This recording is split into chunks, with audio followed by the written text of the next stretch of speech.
Welcome back to Helos and Homies, and if you haven't heard or seen of this guest before, I'd be shocked. His knack for virality and marketing is something unmatched in the Australian hip-hop scene. Over the past 3 years, he's proceeded to go viral many a times. From DJing on train sets to his area-made content, he does it all across the culture. His come up and his background is something you won't find anywhere else in this country, and he's arguably Sydney's most well-known DJ across the world. Today's guest is Mistah Cee.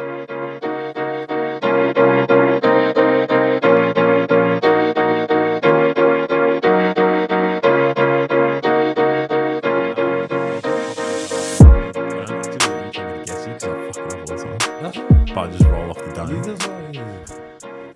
Brother, two go logistics of goats in the room. Bro, the battlers, mate. The fucking battlers. For those unaware, I'm currently still working for Go Logistics, and the man in front of me used to. See, bro. Yeah. Brother, I started in 2021 or 2020. You would have still been there at the time, I think. Nah. I was at Go. Yeah. Nah, I was at a shipping container yard.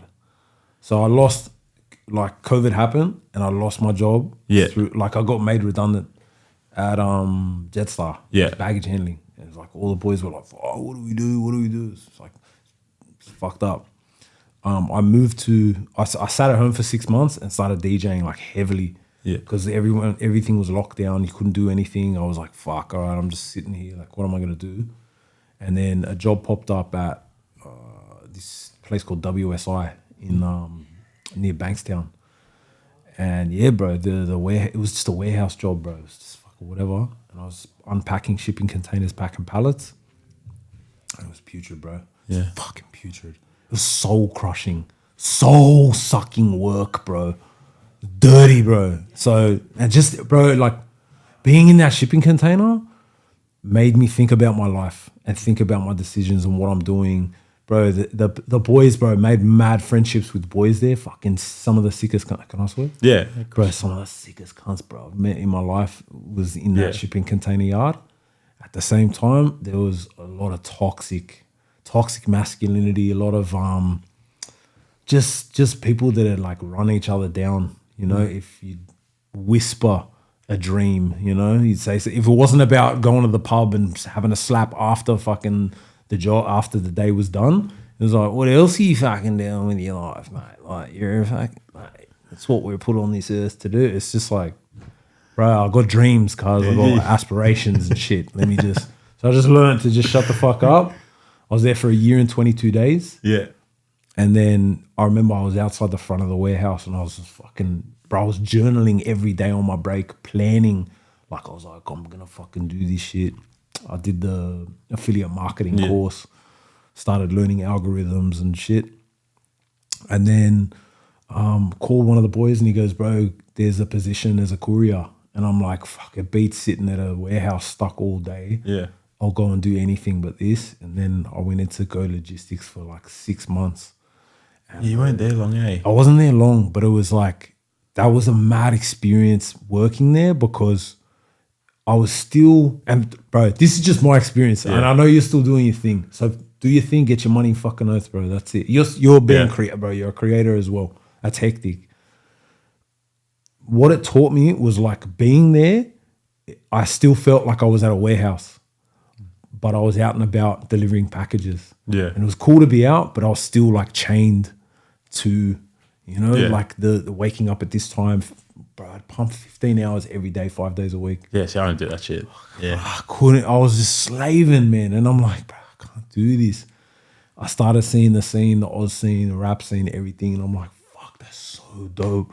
I'm like, how can I add something to this? What can I do? And then I just jumped online, started DJing. Like I had been DJing 17 years prior or 16 years prior.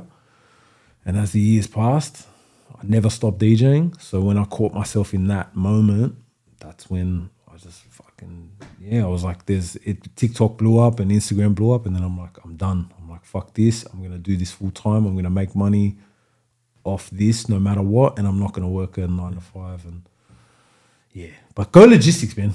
Are the boys you remember the boys from Bali? I feel the boys, they do. Bro, I hardly went to the warehouse. Oh, man. Yeah. So I only went there like a handful of times. There was a few Balinese boys there. And they're like, hey, bro, what are you doing? I'm like, where you from? And they're like, Bali. I was like, what? I'm like, isn't that spun? Like, I've never come across people From Bali. From Bali, bro. Yeah. Like, and they're full Balinese. I'm like, what are you doing here? And they're like, bro, biggest smiles on their faces. They're like driving and is like having a laugh. And I'm like, bro, I can't do this work, man. I can't do it, bro. It's like 15 Puts in perspective, hours. eh? It does, but fuck, bro. Yeah. I sound so spoiled. Spoiled Australian. Fuck. It's hard, yakka. Hey, bro, you got to work those shit jobs to know what you can appreciate later down the line, right. eh? That's right. That's it. At what point, bro, was there a given point where you're like, fuck, like I can actually make money out of this. Like I can actually go the full sprint. Yeah. Yeah, bro.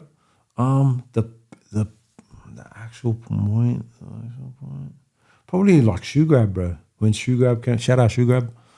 When Shoe Grab came in, yeah, man, they took care of me, and they, I was just DJing in the store, but they took care of me. And then there were just other gigs that were just, bro, I just kept saying yes to things. I just kept, even if it was like my manager, he'd slide something, he'd hit me up and say, bro, there's this, do you want to DJ here? There's this, there's this, there's this. And I just kept saying like yes to it. I was like, fuck it, just yeah, okay, let's go. And sometimes it was things that I was like, I don't know if I want to do that. Like it's a little bit, it was a gig that was in Darwin, and it was like I'm putting myself, I'm DJing in a club, but I wasn't DJing the way I used to DJ. Yeah. I was DJing with picking up the mic and engaging with the crowd. I was like having a laugh, and it took a lot of energy out of me, but it started, if you put yourself in an uncomfortable situation, you get comfortable, there's a very dangerous thing, it's a powerful thing that you make a lot of money out of, because then you just you have this fearless attitude. So that's just what I started to take on. But I think those moments, those gigs and the Shoe Grab, all of those things, that was when I was like, I'm making enough right now, and I think I'm sweet. Yeah. And then there's brand deals coming in, there's product placement, companies. Bro, you can make money left, right, and center. I'm like, wait a second, I don't need to be fucking, bro, $900 a week, 15 hours a day, 5 days a week. I was like, nah, I'm not doing this, bro. Yeah. Some weeks good, some weeks bad, up and down, but have some generally money. Balances Generally, out. That's it. Yeah, bro. Do you think, so we mentioned, I don't know if we've mentioned it yet, affiliate marketing one point in time. Yes. Do you think that taught you a lot about kind of marketing itself and then like algorithms and those things as such? Yeah, bro. Shout out Legendary Marketer. Yeah. LegendaryMarketer.com, bro. It was the best. It was the best, bro. Dave Sharp. Yeah. There's always a guru, there's always like a guru where he's like, I am going to teach you how to make $1,000 Your accent in switches, a minute. bro. Oh, bro. But the videos and you see him and you're like, no way. You're like, surely not. And then you're like, this has to be real. And then you just get sucked in. Yeah. I was like desperate. And I got sucked in and I fell down the rabbit hole. But it taught me marketing, bro. They had the course. They had a course on TikTok. They had a course. And what were you affiliate marketing for? The course itself? Yeah, bro. Yeah. And you're like, oh, bro, the way they finessed it. Yeah. It was so good, man. Like, I was like, yeah, they did the course, and the whole course, you're doing the course, and then you finish the course, and then the goal is to then sell that course to people. Yeah. And I was like, what the fuck? But in this whole 6 months of doing it, bro, I'm telling you, man, I was journaling. I was in this shipping container. I was reading books. Yeah. I was reading Cybernetics, Think and Grow Rich, Rich Dad, Poor Dad, 48 Laws of Power. Fuck, what was that, bro? Storyworthy, Still Like an Artist. Like hectic books, bro. Yeah. That was happening. The course was happening. And my brain was just ticking and ticking. And the music that I was listening to, bro, I was listening to Larry June. I don't know if you know Larry June. Yeah, of course, bro. Alchemist, those things are such. Bro. Yeah. Alchemist is a gun. Yeah. But like Larry June, like to the core, bro, is like everything that he was talking about. It was just like, if you're hustling and you're really doing this yourself, you know, this is the soundtrack to your day to day. And I was like, hey. I was like, this guy's a fucking legend, bro. So it's just all those things were just happening. And then, yeah, bro, the affiliate marketing, the marketing side, it really put things in perspective where it's like marketing is everything. If you focus on that, you can sell, bro. I could take a shit, freeze the shit, and code it in, I don't know, bro. You code it in some form of hard laminate, whatever, and market this turd. Yeah. And as long as the marketing is fucking brilliant, you can sell that shit. Yeah, 110%. You know what I mean? Yeah. I'm not selling shit. Yeah. But, you know? I'm just saying, like, I get it. Yeah. Point, you know, like, it's, bro, like, I walk in the stores now and I'm like, yeah, this is marketing, you know? Yeah. Like, I'm telling my family, I'm like, man, this is marketing. It's how they're like, yeah, but I really want it. And I'm like, it's just you got to see behind it. You got to be the person selling that thing, not, you know, like, not the consumer. Anyways. No, you learn after a while, like, they create a vacuum for you to get sucked in. Yeah, man, it's funnel. Sales funnel. Yeah, just funnels everywhere. Same with Coles and stuff like that. I learned at a younger age, like I worked at Coles, but my business teacher in year 12 was actually so smart. He just broke it down for us. He goes, when you go into Coles, everyone's paying for placement. Because that is shared in every single market across the world. Everyone's paying for placement. To be front and center. So he said, whoever's at a general eye level, so you have at Coles, you have 5 shelves. He goes, 3rd and 4th shelf, they're paying for that. Vegemite and Promite. Yeah. So they're not. So if you think about when you go into Coles, like even tuna, that's going to be the premium tuna is going to be like on those shelves. Sienna. Yeah, bro, I'm Italian. That's that shit we devour. Sienna's crap. But at the bottom, you'll find just shit. Like even though the product might not be bad, they just can't afford to get themselves in there. That's why, like, even if you find like cool sauces or whatever, right? Good example. They'll be at the bottom. Sweet Baby Ray's. Yeah. But the like Coles brand, because Coles obviously dictates and things like that, they're putting. Where are they? Are they eye level? Yeah, because Coles is yeah.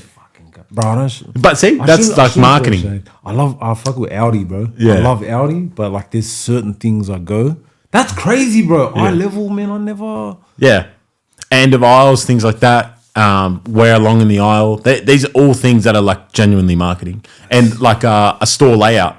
Yeah. Oh, bro. Yeah. So the layout has to have flow. It can't have blotchiness. But this. And they put so they'll put like milk in a far point. So they'll put products you need at a far point in the store, so you have to walk to it past everything else. Yeah, bro. Yeah, bro. That's why they put candies and chocolates at like the checkout. Yeah. And then a kid is like, "Mom, please," and they're like, "Fuck, like why did they put it right here?" It's like because they're like you're on the way out. Yeah. You're paying for everything, and here's the goodies. These are the hardest things to get away from, bro. It's full strategic, bro. What would you say were your main marketing takeaways from affiliate marketing in terms of like how you market yourself nowadays?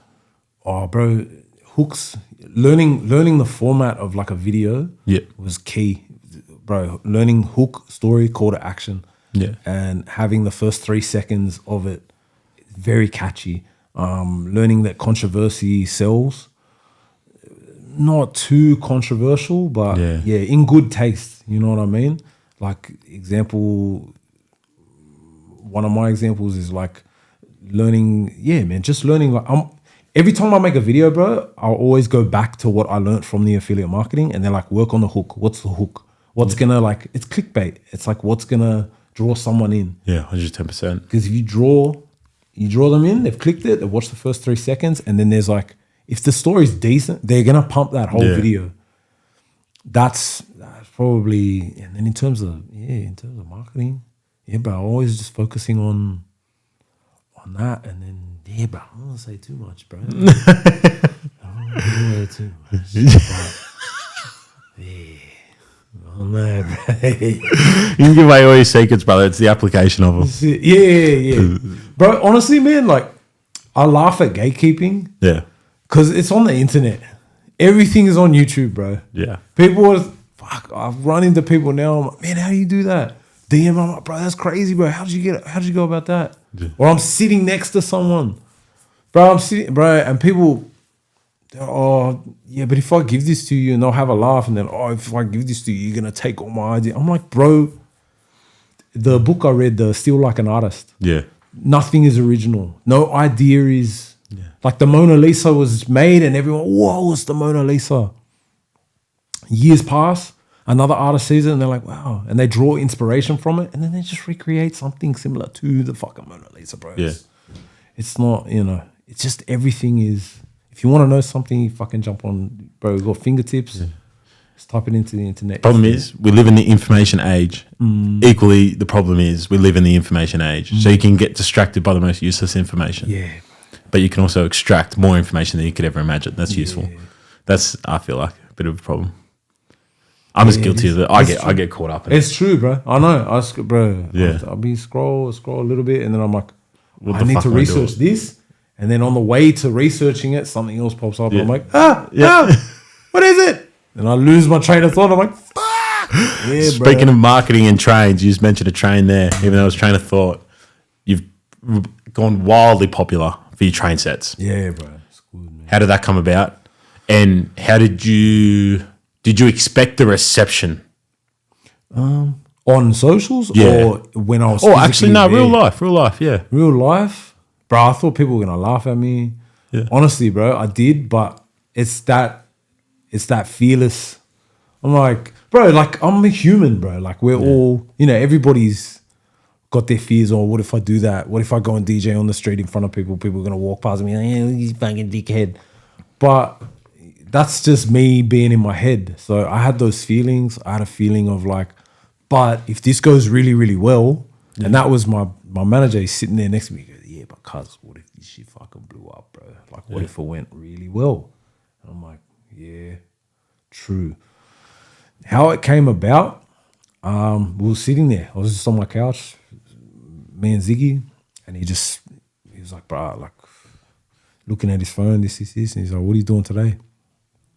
I'm like, I don't know. And he goes, Fred again's DJing in Sydney. I'm like, damn, yeah, Fred again's a big deal. He goes, go and DJ at the concert. I'm like, DJ at the concert? I'm like, where? And he's like, outside the front, bro. Get the trolley. He's like, set it up. He's like, they'd be mad. I'm like, I'm like, people are just going to walk past, bro. It's too open. It's like, there's not enough. Yeah. And then he was like, you need a confined space. And I was like, there's the train. And then he's like, yeah, true. I'm like, yeah, true. Fuck, the train would be hectic. I'm like, bro, imagine. Because it's close proximity, whole bunch of people draw in a whole lot of people and then just fucking set it off. 6-minute train ride, Sydney Olympic Park, Lidcombe. Yeah. And so, yeah, bro, we went. There weren't any coppers. We were like, fuck, all right, sweet, let's go, bang.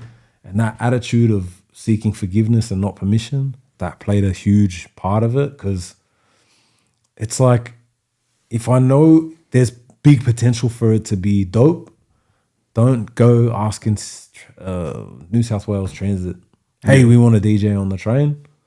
It's not going to work, They're going to be like, no, you're not allowed to do that. So just go and do it. And then after, the train guard, he walked up to me and he's like, mate, it's a big fine for this. And I'm like, thanks, man. Sorry, bro. But, and he's like, I'm like, are we going to get a fine? He's like, nah, I just clocked off. I'm like, all right, bro, cheers. Yeah. It's like, that's it. We got it. So, yeah, bro.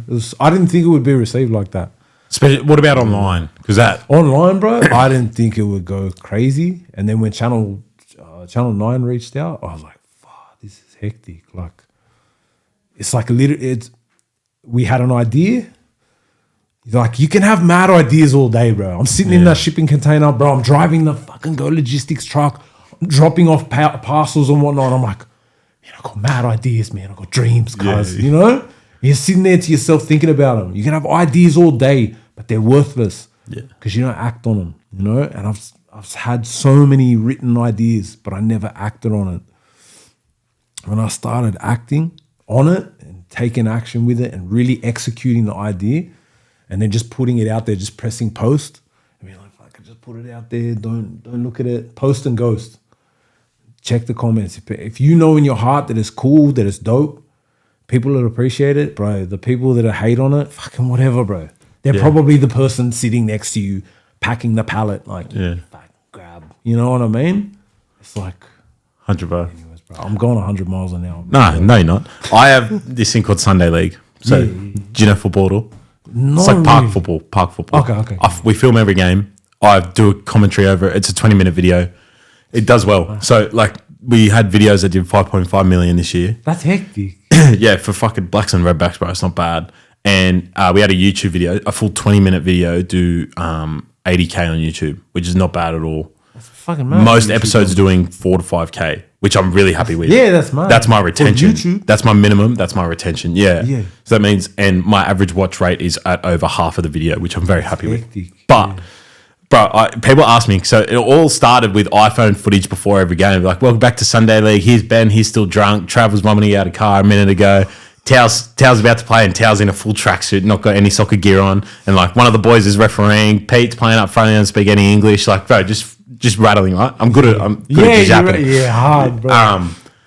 And people come up to me and they're like, bro, like, do you know what, why do you post and, like, do you not care what people think? Like, oh, bro, like, we live on a floating rock, man. Like, there's no time. There's no time to care. It's like, fuck, like, I don't care what anyone thinks, bro. And also, this app that we have called TikTok at the moment is fucking untapped. It's the biggest. Everyone wishes they were at the start of Facebook or Instagram. You have a moment right now to get on top of it, bro.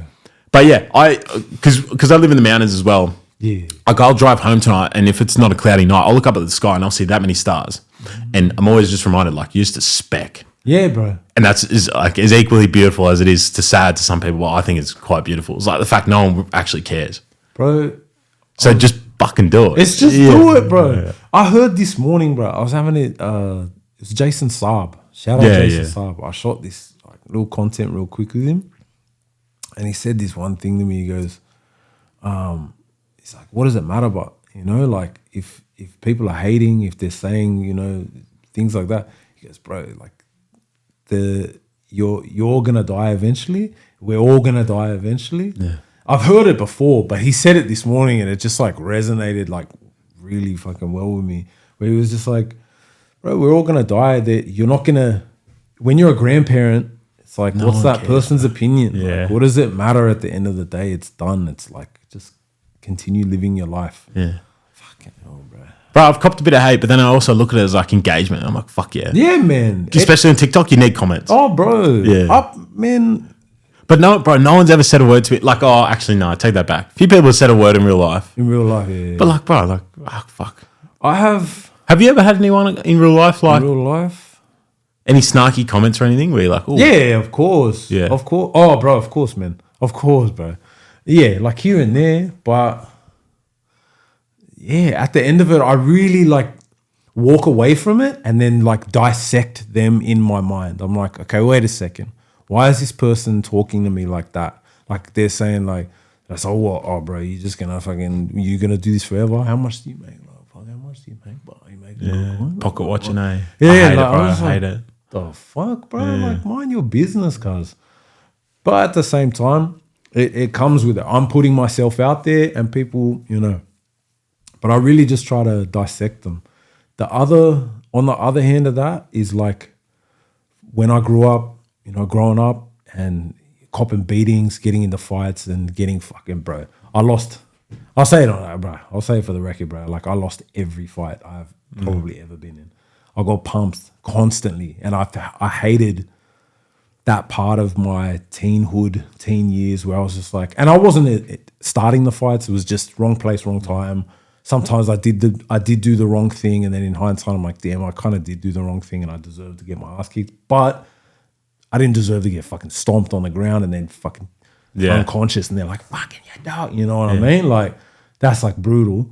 But going through that made me think of like, I'm glad I went through it because now I'm like, what's gonna happen, bro? Yeah. Is someone is a hater online gonna come to life and be like, and then come for me? And I'm like, bro, nah, because it's easy to write a comment. Yeah. It's much harder to be face to face and say, you know what? And project all their, you know, fucking whatever they went through. Yeah. Because it's just a projection, bro. At the end of the day, they probably had their dad at the fucking seat of the table. No, Billy. Yeah. That's why it's wrong. You know, because you're spoon-fed hatred. No one's born hating, bro. Yeah. You're taught to hate. 110%. Crazy, bro. Peace, love, and prosperity. That's right, bro. All day. Every day, bro. Every day, man. You mentioned Larry June earlier. Yes. My version of Larry June's always been Nipsey Hussle, but not the generic version of like Nipsey songs that went big of like grinding all my life, more so status symbol, those things where he's actually explaining. And there's other records where he's actually breaking down like his splits and things like that.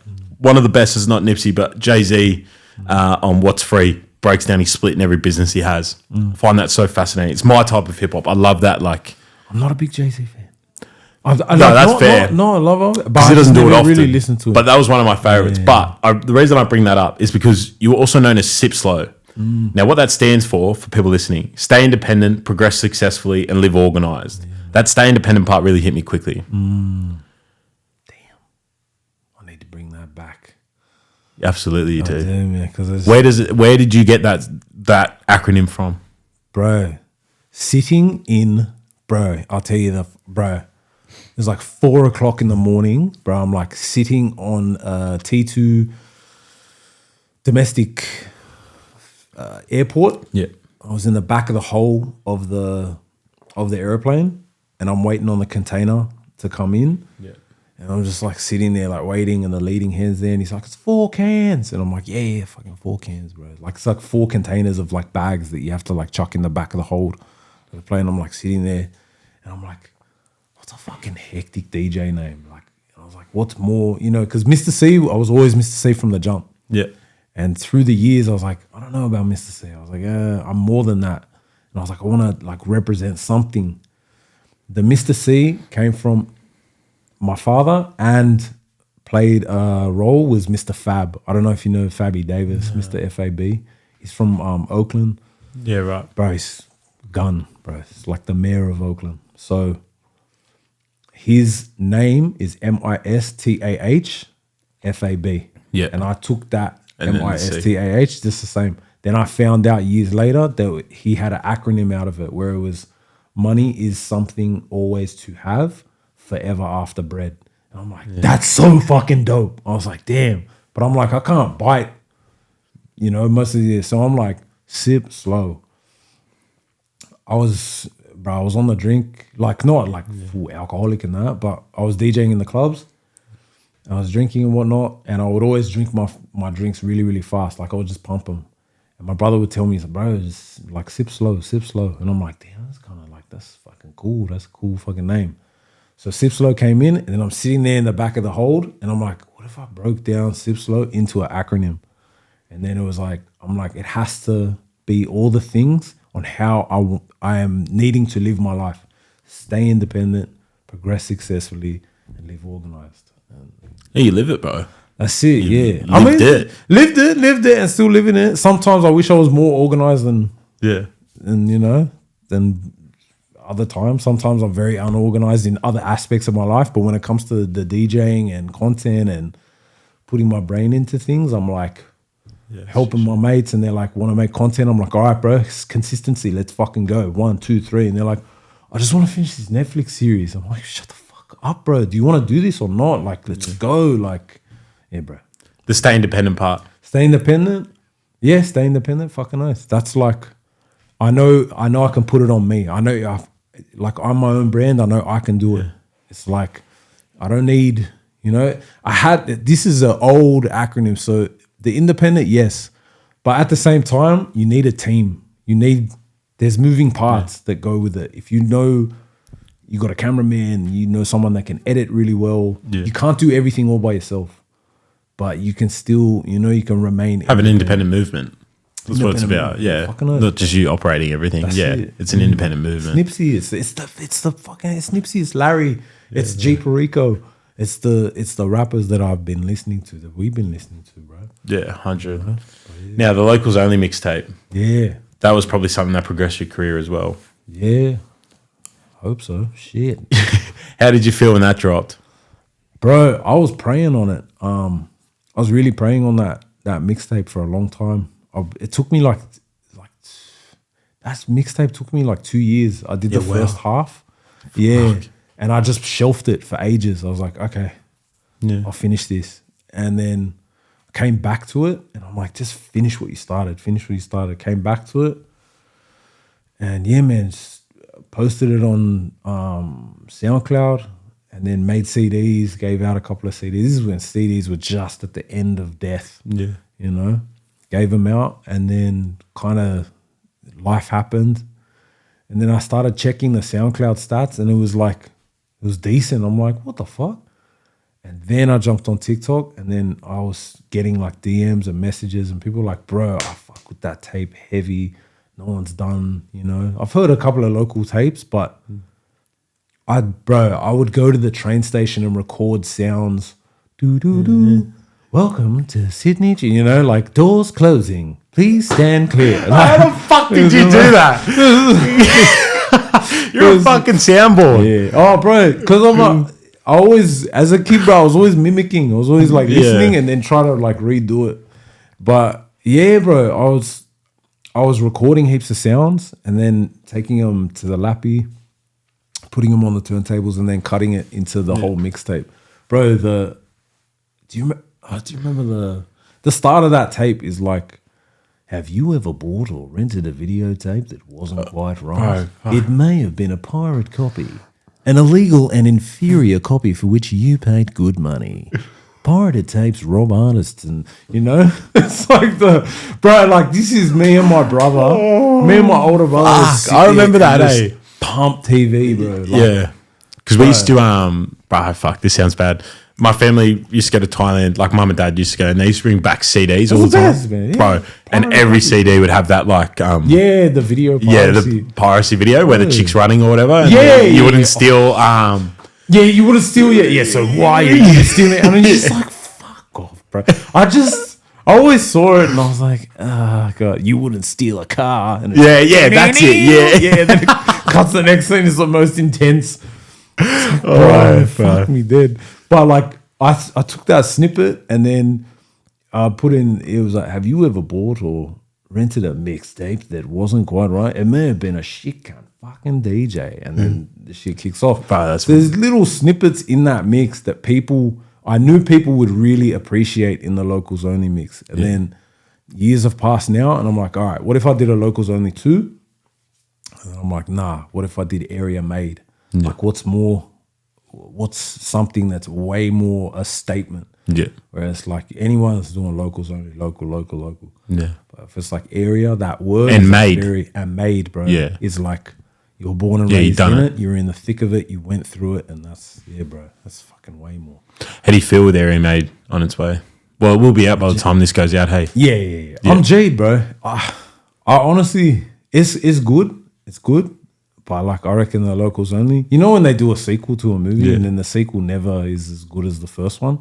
I feel like that. But that's just me judging from a DJ perspective where I'm saying like my transitions and the breaks that I made, I was like, it's still cracker, but the locals only, I was like...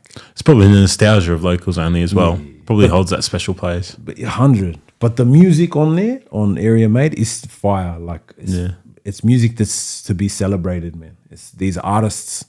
Bro, we've got so many dope artists in Australia, in Sydney, in New Zealand. Yeah. That aren't getting the shine. And Pacific Islands, bro. Like it's all one, bro. Like bro. Samoa, Tonga, Fiji, New Zealand, Australia. It's insane, eh? They're killing it, man. Bro. It's so untouched, man. It's where we don't know. We don't market to each other well enough. Bro. We're at the very beginning of this. Yeah. Like everyone's just like, giving up, you know, it's been 3 years. We should have blown up by now. I'm like, nah, bro. Takes years. It takes 10 years, bro. Pump 10 years from now. Fuck, imagine where you'll be. It'll be hectic. Yeah. OG Grime was like early 2000s, and 2014, 15 was when it actually went to the world. Yeah. UK? Yeah. Like, bro. Like that garage beginning was in the late 90s, bro. It's crazy. Man. Yeah. It's like, it takes some time. And it's like... It's music, bro. People don't take to it like... But we live in a society where... Snap. You know what I mean? Yeah. They're not willing to. Yeah. Everything is instant. People don't listen to fucking albums anymore. It's half the problem. But your background, this is something I really want to touch on because I think it's just, bro, one of the most fascinating stories. So I'd love to know about the influence that stems from it and for you to explain your background as well. Yeah. Okay. So my father is African American and my mother is Aussie. Yeah. Like, bro, there's like Swedish roots there on both sides because my father light skin. But yeah, man. So my mum was on a holiday in America. Yeah. When she was like in her 30s. And she's, you know, it was 4th of July and was watching the fireworks, and she was like a little bit cold. She left her jumper. She left her jumper at the hotel, and then my dad pulled up in a car, and he's like, "It's a little cold out there, isn't it?" And she was like, "Ah, yeah, it is. Okay, sorry, black man. I don't know you. I'm not gonna, like she was kind of thing." And then my dad's like, "You can sit in here if you want." And then just It's actually happened. Yeah, I swear to God, bro. This is bro. I asked the story, man. I asked the story from my mom. I was like, "What happened? Like how?" I was a little kid, bro. I love history, bro. And when it's my own history, it's very important that you know the stories. You got to ask your parents, like, what's the intricate things, So yeah, and then she jumped in the car, and then there was like they kicked it, and then I think she left 2 weeks later. They would go on dates while they were there, and then she's like, "All right, nice to meet you, all the best." And she went back. She flew back to Hawaii. He found out what hotel she was staying in. He was like proclaimed his love for her over the phone, and then she flew back, and then he was there at the airport, and he was like waiting. It was all very romantic, and then he proposed, and they stayed after 2 weeks. Well, I was like, it was 2 weeks. Yeah, they fell in love, they got married, and then she stayed there for 8 years. Wow. So I was like, damn, bro. I had my older brother. My dad already had two daughters, my sisters, and my eldest brother. Yeah. And but he passed away. Sorry to hear. So man, and and then my sisters, bro, so they still live there, and me and my brother. So my mom lived there for 8 years. Yeah. And then my mom saw America finally for like really what it was. It was like the mid 80s. It was crack cocaine. Fucking my dad was like just kicking it at the liquor store every day, like hanging out with his friends. And my mom was like, they weren't, they were dabbling in like the wrong things. Yeah. And then, man, it was like welfare. And she was like, fuck this. Like Australia's way better. I don't want to raise my son in this. And so flew back, came to Oz, and then they had me. So he came with her over here? She convinced him. She was like, come back. Australia's good. And he's like, do you have roads? Like, is there buildings? Like, like this. Yeah, dumb shit. Bear me. So, came back, and then they did their thing. And then my father fell in love with Australia. He was like, this is untapped. Yeah, like, it's the best place in the world. He's like, bro, it is so easy here. Like, what the fuck? This ain't survival mode. So he came to Oz, and then like he sticks out like a sore thumb. So me and my brother were raised here. And then, that experience. Then when I turned 21, so my parents have passed away now. Sorry to hear. Yeah, I was 13. My father died. I was 23. My mum died. Yeah. And but I was 21 when I went back there. So I went back, seen all my sisters, my nieces, nephews, cousins, everyone. And it's my dad's side of the family, and it's like the African-American side. So it was a complete culture shock, man. It was like, growing up, Australia, this is all I knew. I went over there by myself, and I kicked it and just fucking hung out. And really, it was the best trip for me. And each time I've gone back, that's why I go back so much, because I'm like, I get it now. Because I got teased a lot growing up. My brother is darker complexion. He looks like my dad, and I'm lighter complexion. I look like my mum. Yeah. So growing up, it was like kids don't understand. They're like, that's not your dad. How is your dad's lying to you? Your mum's lying to you, this. And then you're like, you start believing it and shit. Yeah. But when I went back to the States, that was the best thing for me, because it was like, I started understanding. I'm like, wait a sec. I'm like, damn, look at that guy. Like, do this person. And people were like coming up, and they're like, hey, brother, how you doing, man? Yeah, so, you look like Steph Curry looking ass motherfucker. Why you a little bit mixed, ain't you? And I'm like, what the fuck? Like, how do you know? Like, I swear, bro. So I was like, holy cow. Yeah, bro. How do you do it so quick? Yeah, bro. Oh. The impersonations, cuz. Yeah, bro. Fuck, in another world, you're an Instagram influencer who does those voiceovers and shit. Oh, bro. Impressionist. I should start doing that, bro. But yeah, man, it's like I started seeing the shades of black in so many different shades, and it made me understand. I'm like, it made me feel at home. Yeah. Here, kids were mistaking me for indigenous. They're like, "Are you Koori or like are you part?" And I'm like, "Nah, man, like my father's this and that." And it was just, bro. But the influence of music, my father had a huge huge influence over me of music. My mum as well. That's why Fleetwood Mac and Yeah. everybody. Yeah. What are they? Bro, all I know Tears is for the Fears. song. Yeah, all I know is the song. No, bro. I massive, don't know yeah, bro. I love that song. But Everybody Wants to Rule the World's biggest. Like, It's just, bro, it's a slap. Yeah. I love that song, man. But the influence of music, bro, and culture. My father always, bro, growing up in Oz with him, and he was here for 13 years of my life. He always made me research, no matter what, my black roots. Who is Malcolm X? Huey P. Newton? Why is Tupac talking about this person? Who is this person? Now go and do your research and know these things. You know, if you know your past, you know where you're going. If you know your history, how important it is. Yeah. And since then, it's like I've grown up. I'm a man now, and I travel. Go to New York, LA, London, Paris, and see different parts of the world, and just have that experience in the back of my mind where it's like, yeah, Australia, bro. I'm glad I left and have seen a bit, seen a thing or two rather than just the bus stop, and that's all I know. Yeah, 100%. It says a lot about yourself, man. It's true, bro. Yeah, my father's, so dad's where you from, bro? half Italian. Siena. Sammy's my uncle, but Sammy's full Italian. Sammy's born over there. That's massive. But Sam's my godfather, not my uncle. Okay. But anyway, so dad was born here, but grew up in Italy for a few years of his early childhood. But my nonno. But my father, obviously with African American, the history is completely different. But the music is the cultural norm, you would say, right? Like that's their thing, is the music, and how progressive they are with the music, and how varied they were. With Italians, it's like football for the most part. So for me, like football, that's where I thrive. That's where I do my best work. I have the exact same experience of like my dad saying like, this is why we love it, and this is why we go for this team, and this is why we say fuck Juve. So they're like, how would you put it? Like Big Brother of like Italian football. Like they're just corrupt as fuck, but they win everything. Just buy everyone. They don't produce players. Okay, those type of fuck. Like Manly Seagulls back in the day.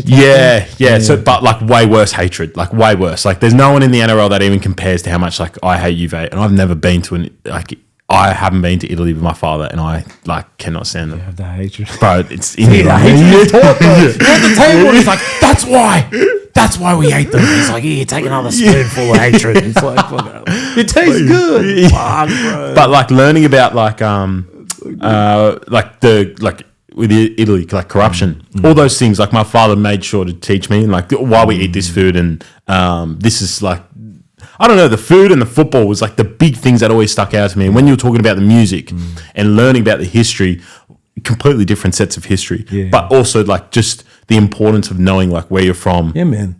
And like this is where a child needs that. Yeah. A kid needs that from the jump, because then they know. Then that's, bro, when you're on the playground, you're like, nah, that's what my dad told me, and that's fucking what it is. Like, I know who I am. And that's the attitude that I needed as a younger kid to get through it. When you're a kid, you don't know what to say back. Yeah. Sometimes you get tongue tied. But when you're a grown up and you know you've read a book and you've fucking been there and seen it and like experienced it and been, like really in the thick of it, and then come back and someone's like, nah, you're fucking, and you just, bro, it just rolls off the back. Yeah. You're just like, yeah, bro. Good on you, champ. All right. Yeah. Enjoy the bus stop. I remember. I'm sure you've had a similar experience. So the word "wog," right? Until I was in like my teens, I had no idea. I just thought that was like an endearing term more than anything. And then I speaking to dad about like, this conflict I had and got called dirty wog and all that. And he's like, "Fuck." He's like, "Son, you never really say son. He'd always say hate." But when he says hate, like it's proper like I'm listening because my name's Harry. Oh damn. And he's like that word comes from here. He goes, somehow Australia's done a good job at kind of taking away that pain of that what that word caused me growing up. He goes, you never take that shit again. The movie Walk Boy. I was like, damn. Like, bro, isn't that a bad word, man? Like, I'm like, what the fuck? Like, And dad said, he goes, don't you let anyone ever call you a dirty wog. But if they're a wog, then it's kind of... It's like the N-word. Yeah. Like, I grew up in Oz, bro. Yeah. I was 21 when I went to the States. Yeah. Bro, I did not grow up using the N-word. It's like I would cringe when I was at school and like if it was a white kid, if it was an Islander kid, if it was a Middle Eastern kid, if it was whoever, bro, I would be like, I just kind of cringe a little bit. Like, I was like, bro, like no one says that here, bro. Yeah. We don't say that.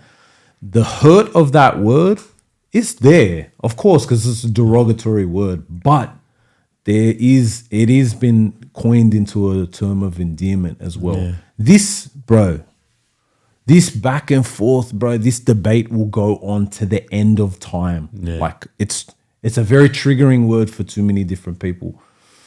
People hit me on. I got, bro. This probably ain't even on the question, but I'll just tell you this. No, I remember when it happened. I got hit up, bro. I had this video. I played the song, and I'm like lip syncing the words, and then people were like, "You said what? Oh, you said the N word in that. Who gave you the pass?" And then I responded with a video, and I'm like, "All right, I never respond to that." But I'm like, nah, I'll respond one time and I'll say that I'll set the tone for it. Because people see me and they're like, oh, bro, nah, he's white. Mm. And then there's other black folks that see me and they're like, nah, I mean, he's like, I can see he's mixed, you know? So it's like. Why do you think how do you reckon they pick that?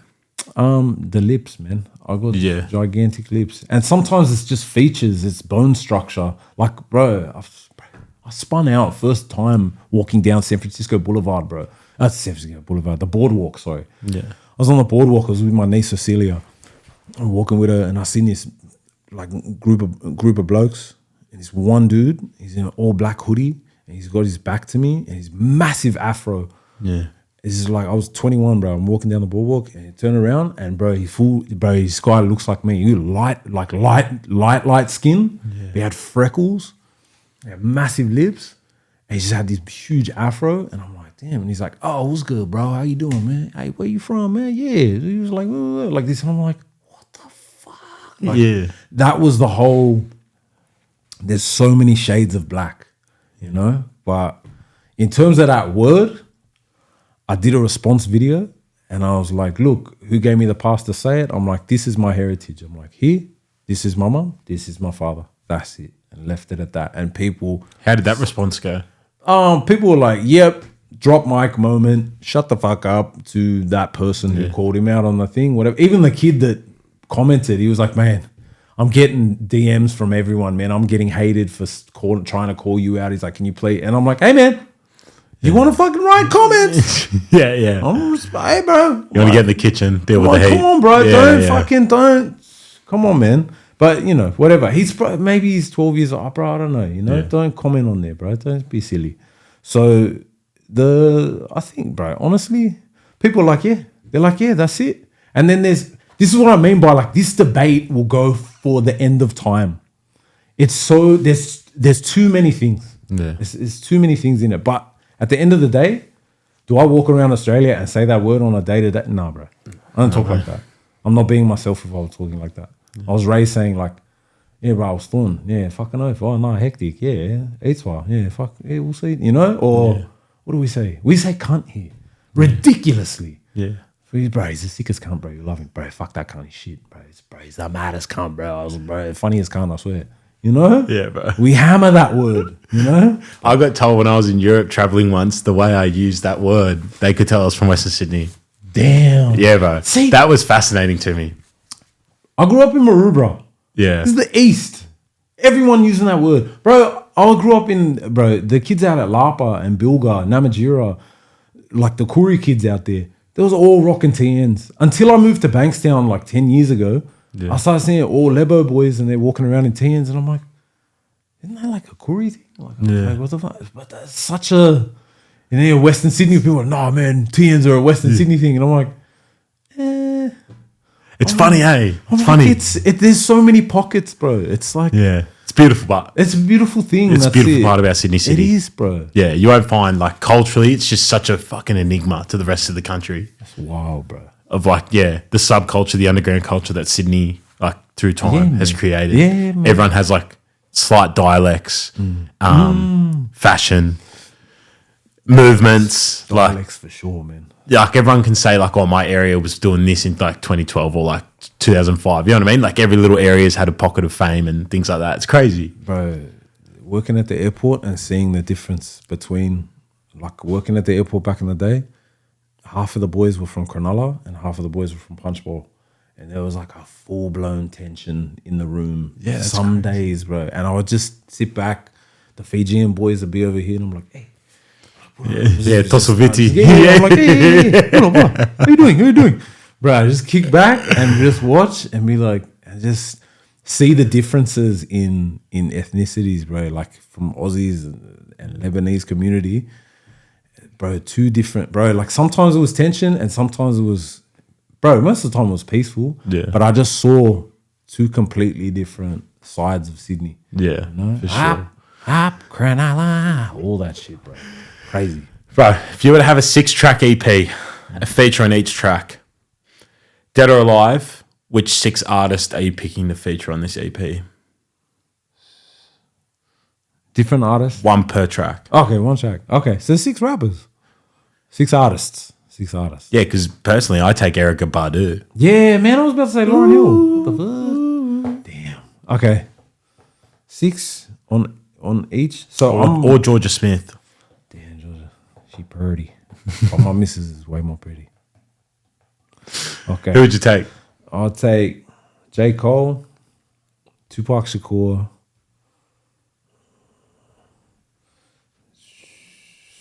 Q-Tip. Yeah, cool. Yeah, Q-Tip, yeah, sure. bro. Oh, that dude's voice, man. Lauryn Hill. You're at 4. Damn. Lauryn Hill? Okay. Two more. Lauryn Hill and I'll say J. Cole.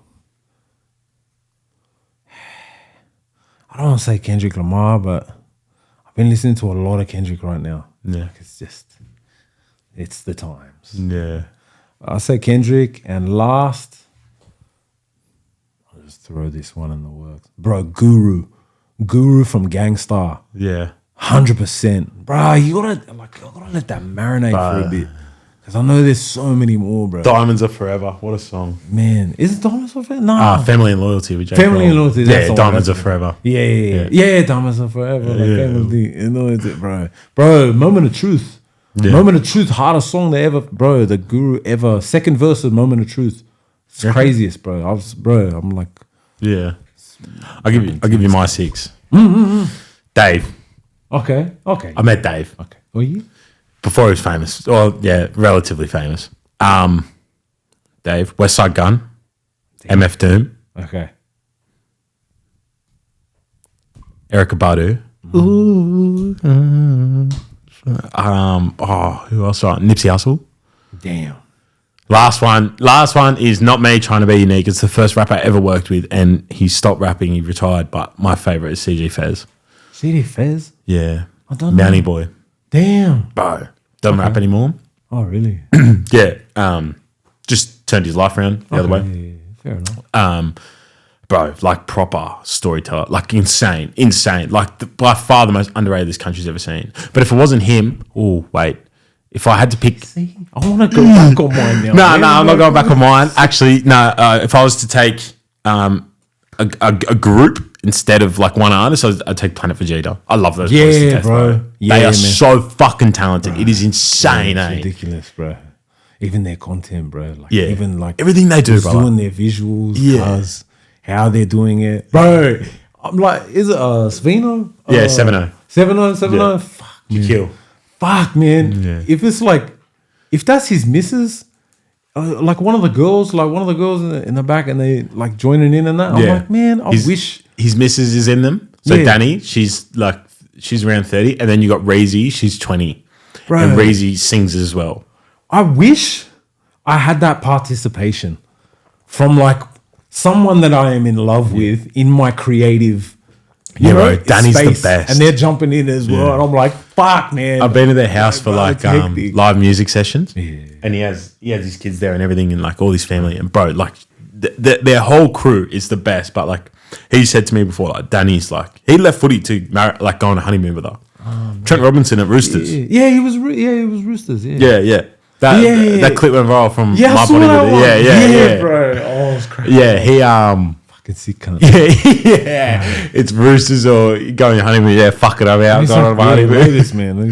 But yeah, Pick bro, love. Bro. that's who I'd pick. Bro. Now, Okay. I got one more question for you. Do you often reflect on the insane progress you've made over the past 3 years and how wild that is for an Australian DJ to be in your position? Yes, but I don't know, man. I don't think it's that crazy. It is relative to the market. Yeah, for an Australian DJ. Who else you got doing that thing in hip hop? Damn. I mean, do I reflect? Yeah, sometimes, bro. Here and there. Lately, a little bit. But I know if I start reflecting and looking back, then it's like I don't want to get complacent. I don't want to get lazy and just be like, I don't have to do anything. Because it's like, nah, it's a hamster wheel. And you just got to you just keep going on it. If you stop, then if you quit, you've lost. Yeah. Just don't quit. Just fucking keep going. But do I reflect? Yeah. The progress and things that I've made. Yeah. Because honestly, looking forward, I'm so tunnel vision, bro. Yeah. It's like, the Joker? Yeah. Like, all the craziness aside, I'm not trying to, but when he says, if I had You're talking about the Joaquin Phoenix one? Nah, the Aussie fella that passed away, he was in Two Hands. Oh, fuck. Sickest actor. Heath Ledger. Bro. Heath Ledger, bro. Rest in peace. Yeah. Rest in peace to him. Bro, he was Australia's answer Bro, to he was a legend. Hollywood, bro. I love that guy, bro. I love that guy, bro. Yeah. In Two Hands, man. Like, you seen Two Hands? Years ago, bro. It's been that long. Rewatch that movie, bro. It's hectic. Yeah, last one I watched was Phoenix one. Yeah, Joaquin Phoenix. I mean, Joaquin Phoenix is a gun. Yeah. But I'm saying, like, when he says, when Heath Ledger's the Joker and he's like, I'm kind of like a dog. If I had a ball and I caught it, I wouldn't know what to do with it. It's like that, bro. It's like, but like not in the fucking creepy, crazy way, but I'm just like, I'm so like, just keep creating and keep doing. I just want to fucking see how hard I can go, bro. Yeah. But at the same time, it's like, money is a motivator. And like once you're doing something that you love and it's become your job, it kind of gets like, oh, it's a bit of a drag sometimes where you're like, oh, I don't want to do this. So I find myself sometimes saying, I try not to say no too much to things. Because I know it's like, nah, you gotta say yes to some things and you gotta say no to some things. But I just make sure that I'm being creative in the things that I want to put out there and make sure that's the priority rather than just doing everything for other people all the time, Yeah. The way I think about it is if I 4 years ago met me now, I'd be pretty stoked to meet me. Yeah, that's mine. You know what I mean? Yeah. Like if I gave myself a conversation of what I've done over the past 4 years, and I'm not even there yet, but I can imagine for you, if you rocked up to you in the back of a plane about to finish those... Crazy. If you rocked up and started speaking to that guy... It's true. You know what I mean? It's true, man. Yeah. But I'm saying, okay, I agree with that 100%. My thing is the tools. I never read a book, bro. I never picked up a book until I was like mid-20s, bro. Yeah. Like when I started cracking books, I was like, yeah, it's insane, my brain, bro. Like, yeah, damn, like this person has written this whole piece of their life's work on microphone technology.